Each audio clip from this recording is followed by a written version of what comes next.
Imagine two health facilities. One reports a coverage rate of 120% for pentavalent 1.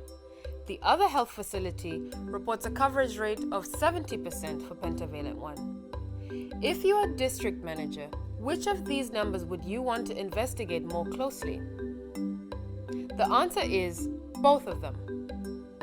Anytime you see a rate that is outside the desired or expected range, you should check the quality of the data to find out how accurate and reliable the data are.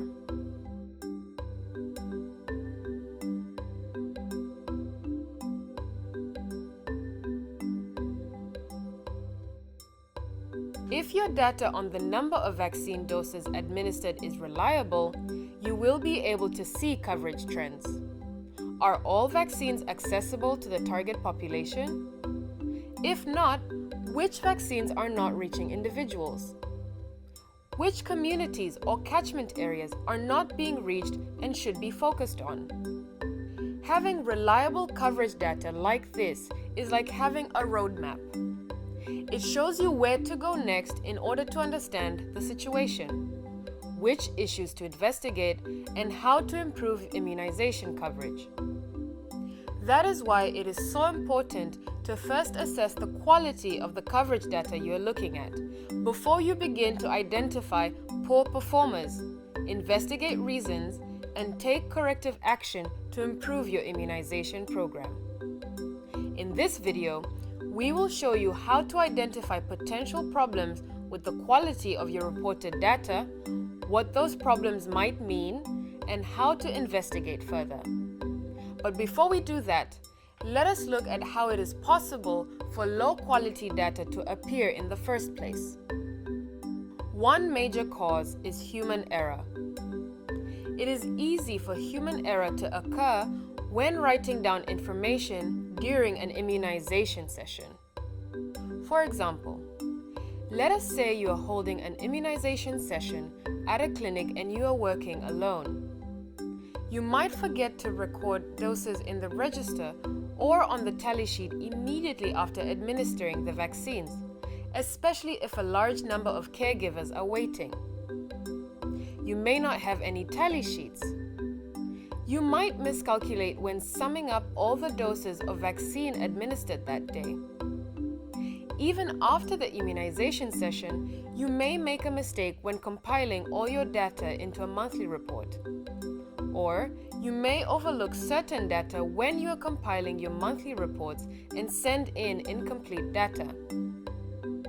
Human error is not the only reason that coverage rates or dropout rates may appear higher or lower than they truly are. But these mistakes are all easy to imagine, aren't they? Now, how can you identify data quality problems?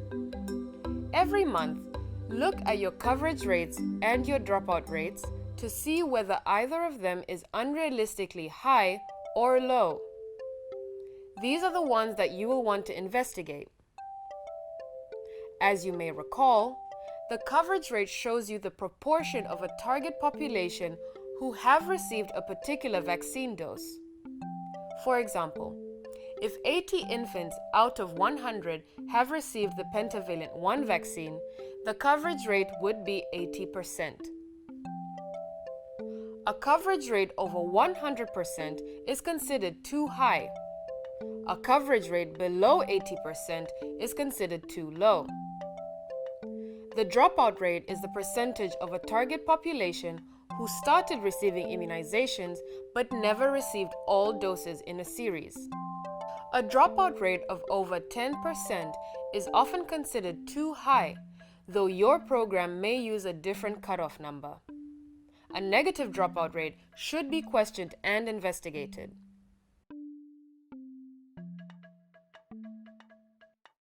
We're going to look at why a coverage rate or dropout rate might be too high or low. What do these rates mean?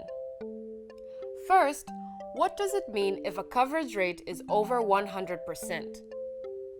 At the district level, it could mean that data was incorrectly entered while compiling the monthly immunization reports, or that the target population was underestimated. At the health facility level, it could mean that one of those common human errors occurred during an immunization session, such as incorrectly tallying the number of doses delivered. It could also mean that new people have migrated from one area into another area, that individuals from another catchment area have come to your facility for vaccination, or that the population has shifted from a rural area to an urban area. What does it mean if a coverage rate is below 80%? It is possible that coverage rates are too low because there is a problem with service delivery. For example, outreach sessions may not be conducted as planned, some distant communities may not have been reached, or a vaccine stockout may have occurred. Low coverage rates may be real or may appear low because of a simple error in calculations, or because a population has migrated away from your area to another area. So, before you assume there is a problem with service delivery, first check the quality of the data. What does it mean if a dropout rate between pentavalent 1 and pentavalent 3 is over 10% or is below 0%? It could be a case of a human error. It is also possible that some of the target population has seasonally migrated to another area and infants are receiving the second and third dose of pentavalent somewhere else. Sometimes patients simply change health facilities. Or the problem may turn out to be unrelated to the quality of the data. Some communities may not be getting enough outreach services, or outreach may be occurring but not at a time that is acceptable to the community, which can lead to high dropout rates. A high dropout rate can point to the need for more outreach sessions or better quality outreach sessions. A high dropout rate may also point to a problem with the way service is provided at the health clinic or during outreach sessions. This may be the case if caregivers are treated disrespectfully or rudely, if they are forced to wait for long periods of time, or if they're sent away by health workers who are hesitant to open a multi-dose vial in order to vaccinate only one child.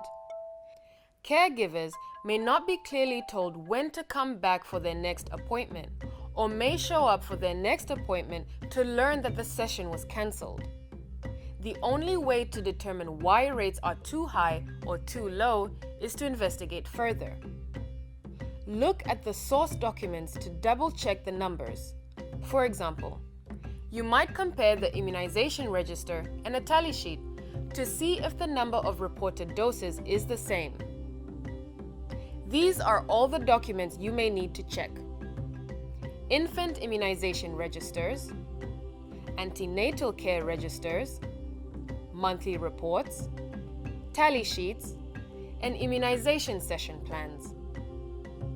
You may also ask for help from community workers and local leaders to find out whether target populations are shifting in particular communities.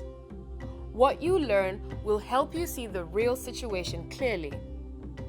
By investigating the cause of any suspicious data, you can determine how reliable your data is, which helps you understand how well your immunization programs are actually performing. With good data, you can make better decisions about what to focus on and how to improve your coverage.